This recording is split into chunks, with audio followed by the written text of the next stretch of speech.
Doctors had moved to court to appeal against a decision by the Employment and Labour Relations Court to jail their union officials for contempt of court.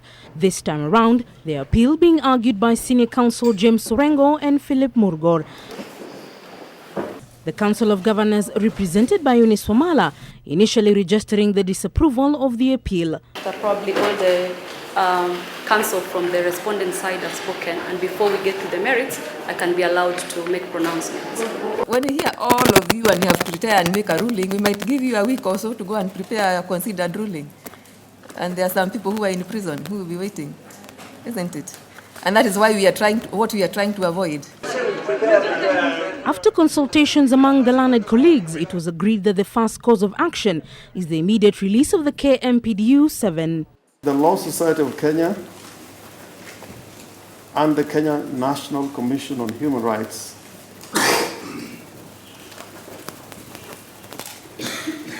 jointly lead the mediation process and file a report in court within 7 days. I confirm that that's what we agreed, and maybe to point out that it was out of the spirit of good industrial relations. That is how we reached that consent.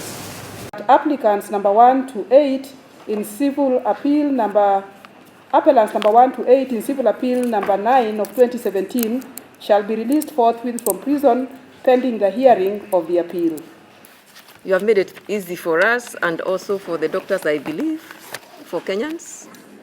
And we are hopeful that this time the negotiations are going to be fruitful. So we'll adjourn.